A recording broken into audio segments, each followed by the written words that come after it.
Alright, so today I'm Dr. Marie Clark, and what I want to do is share with you 5 foods that you can add to your diet starting right now, today, this week, that will calm down inflammation in your body. Inflammation is an overactivity of a normal part of your immune system. We need some inflammation. Inflammation is how your body fights off infections and heals wounds. But when inflammation runs hot all the time, when it never gets turned down, that's when it becomes destructive. It damages your DNA. It shortens your telomeres, those little caps on the ends of your chromosomes. It accelerates aging, and it feeds almost every chronic disease you don't want to get. So here's the good news. You don't need a fancy supplement. You don't need a prescription. Some of the most powerful anti-inflammatory, DNA-protecting foods on the planet are sitting in your grocery store right now, and you're about to find out exactly how much of each one to eat. Let's get into it. Food number 1. It's actually a whole category, not just one food, because they are all foods that contain vitamin C. Oranges, strawberries, broccoli, kiwi, bell peppers, cherry tomatoes, all of these are vitamin C-rich foods, and you'll see why that matters in a second. A study out of Japan, from the Miyagi Prefecture, looked at 196 women who had lupus. Lupus is one of the most inflammatory autoimmune diseases we know of. It's a massive, body-wide inflammatory storm, and what the researchers wanted to figure out was this. How much vitamin C containing food were these women eating, and did it correlate with how often they had lupus flares, those big inflammatory flares that make people feel terrible? Here's what they found.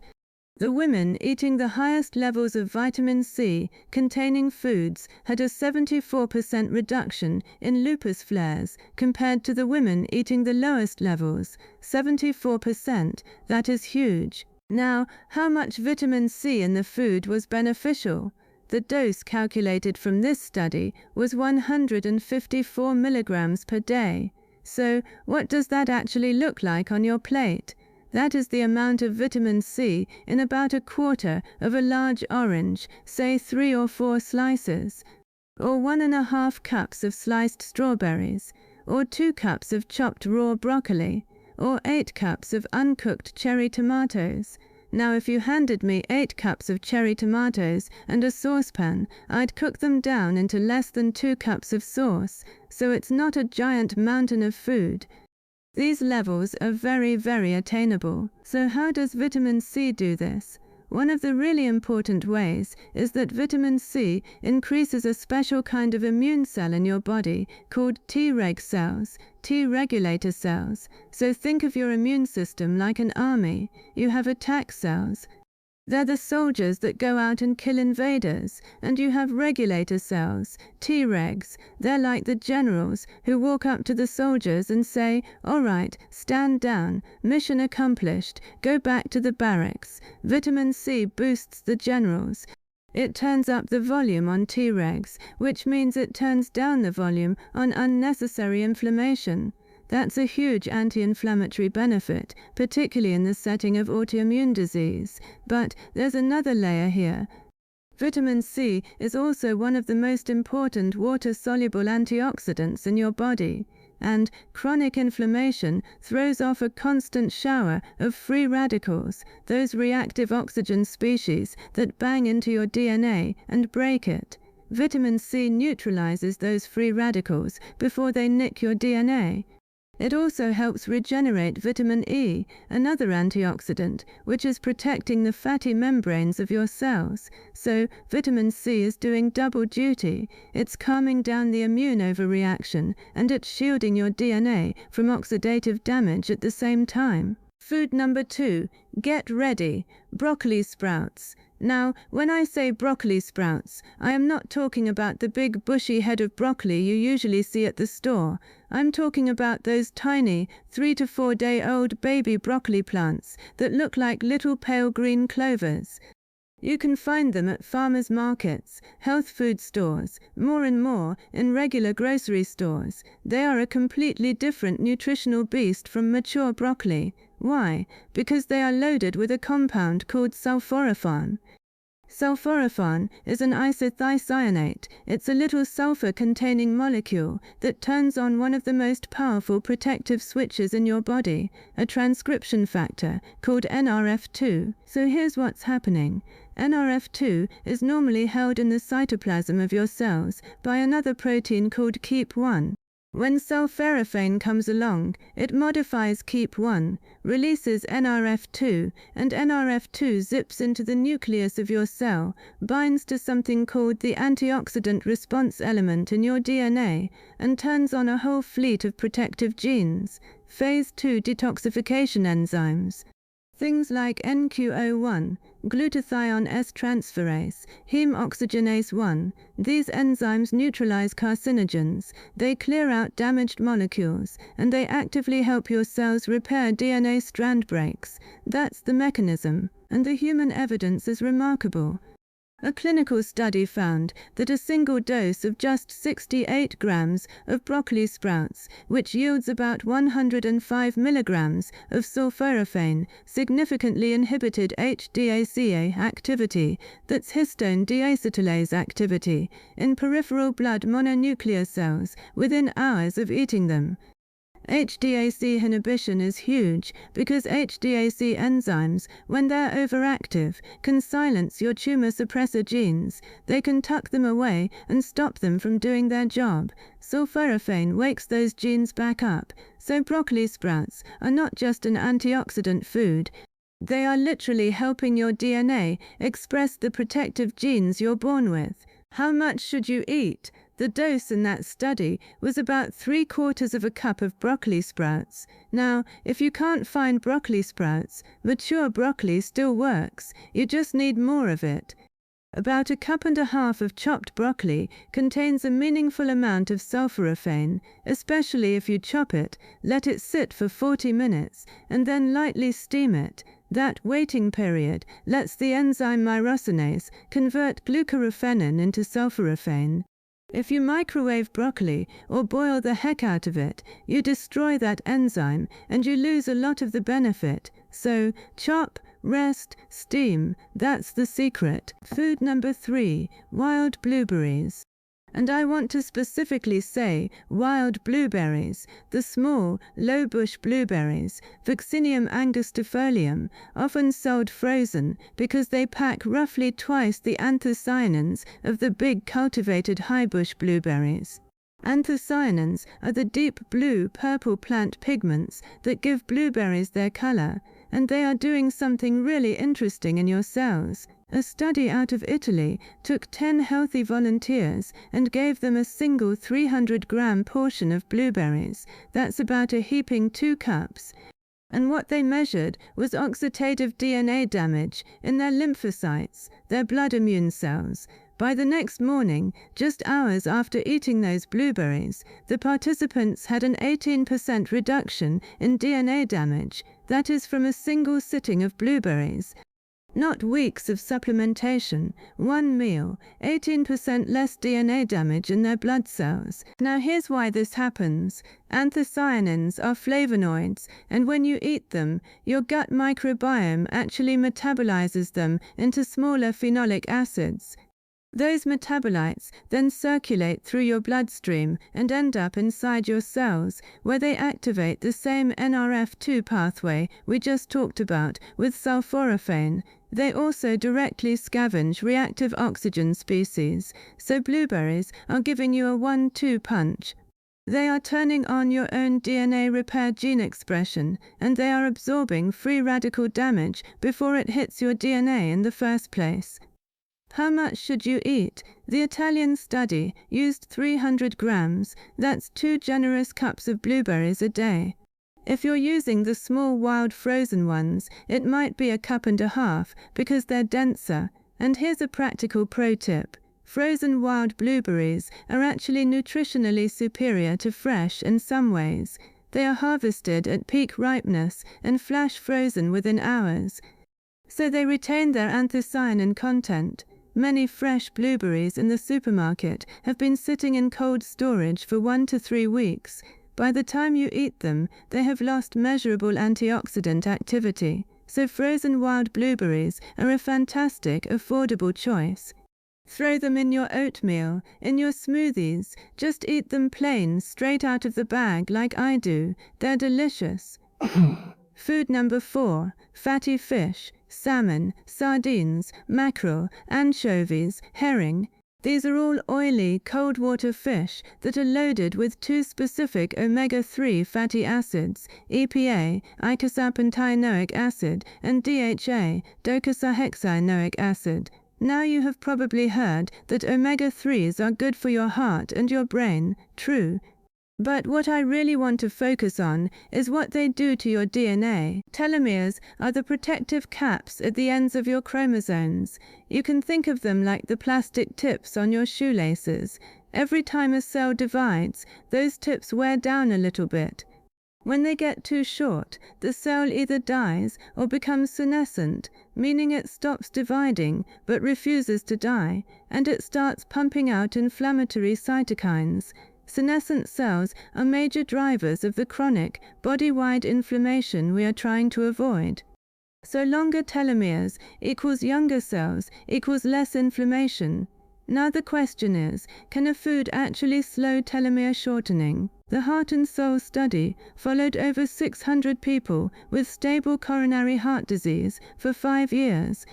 Researchers measured the EPA and DHA levels in their blood and tracked how their telomeres changed over that time. The finding was striking. The people with the highest baseline blood levels of marine omega-3 fatty acids had significantly slower telomere attrition over the 5-year follow-up compared to people with the lowest omega-3 levels. In other words, the cells of the people eating more omega-3 rich fish were aging more slowly at the chromosomal level. Why does this happen?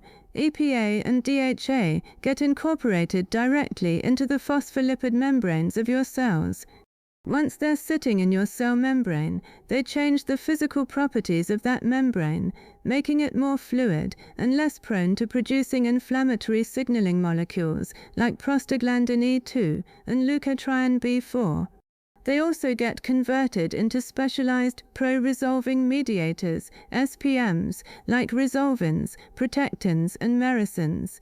These are not just anti-inflammatory, they are pro-resolution. They actively tell your immune system to wrap things up and to begin the healing and repair phase.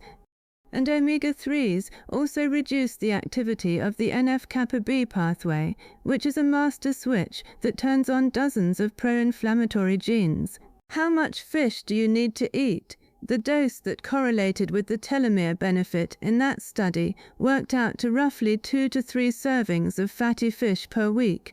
A serving is about 3.5 ounces, about the size of a deck of cards.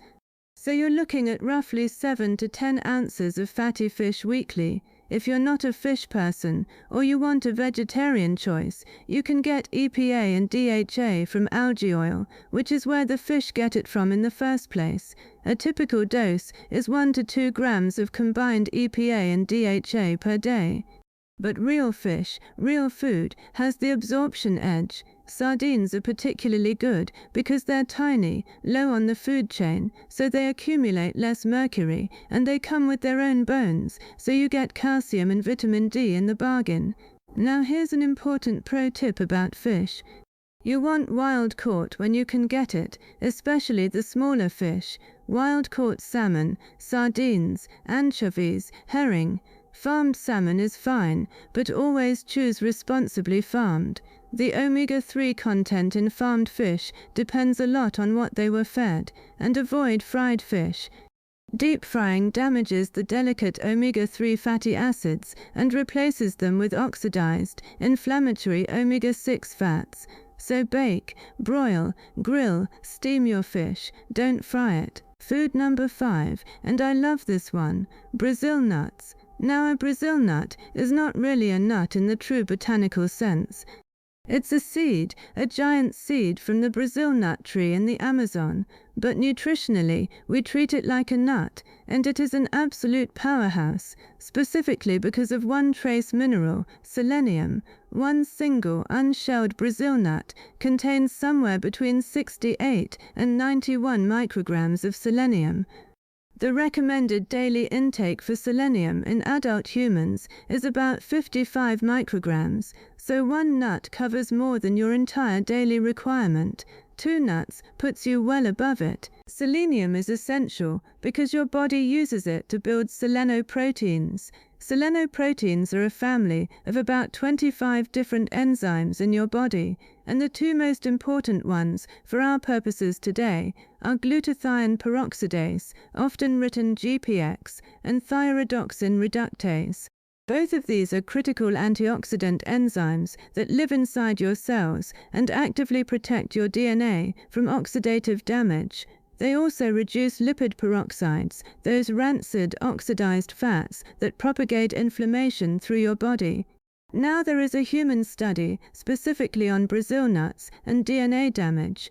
The SUWS study, which stands for Selênio Brasil no Nutrimento, looked at overweight individuals with type 2 diabetes, people with elevated baseline oxidative stress. They gave them a small daily serving of Brazil nuts, just a few per day, and measured DNA damage in their blood cells over 12 weeks. The result was a significant reduction in DNA damage markers, including a drop in 8-hydroxy-2-deoxyguanosine, which is a key biomarker of oxidative DNA injury, and an increase in glutathione peroxidase activity. So Brazil nuts, in real human beings with real inflammation, measurably reduce DNA damage. The mechanism, just to keep it simple, in the same way we talked about earlier, is this. Selenoproteins are the cleanup crew. When inflammation throws off free radicals that damage your DNA, the selenoproteins rush in and neutralize the oxidized molecules before they can nick your chromosomes.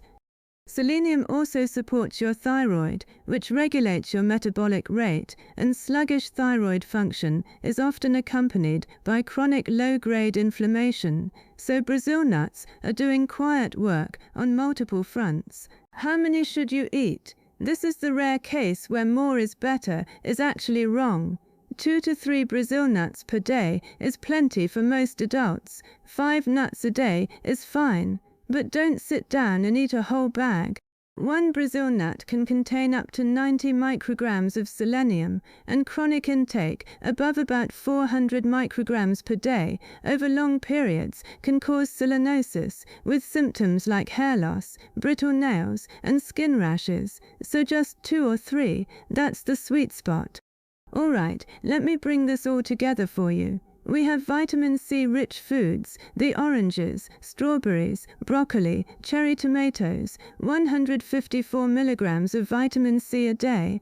That's about a quarter of an orange, a cup and a half of strawberries, 2 cups of chopped raw broccoli, or 8 cups of cherry tomatoes. Vitamin C calms your immune system by boosting T regulator cells, and it shields your DNA from oxidative damage. Broccoli sprouts. Just 3/4 of a cup, or a cup and a half of chopped mature broccoli if you let it rest before cooking.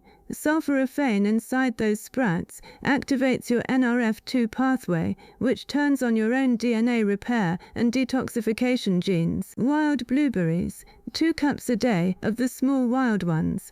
Anthocyanins turn on the same NRF2 pathway inside your cells and directly scavenge free radicals, dropping DNA damage by 18% after a single serving in human studies. Fatty fish, 2 to 3 servings per week, totaling 7 to 10 ounces. Salmon, sardines, mackerel, anchovies, herring. The EPA and DHA in those fish slow telomere shortening, actively resolve inflammation through specialized pro-resolving mediators, and turn down the NF-kappa B inflammatory switch. Brazil nuts, just 2 to 3 per day.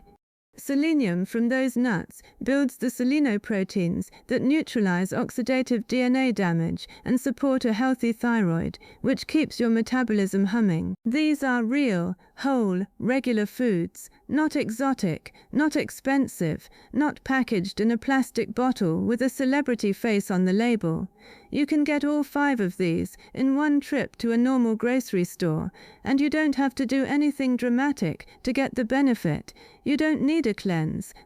You don't need to fast for 30 days. You just need to put these foods into your rotation regularly and let their molecules do their quiet molecular work inside your cells. Inflammation is the common thread behind almost every chronic disease you don't want.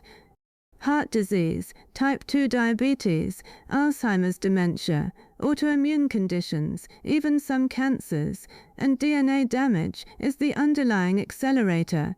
Every cell in your body is dealing with tens of thousands of DNA lesions per day. Most of them get repaired. Your body has extraordinary repair machinery.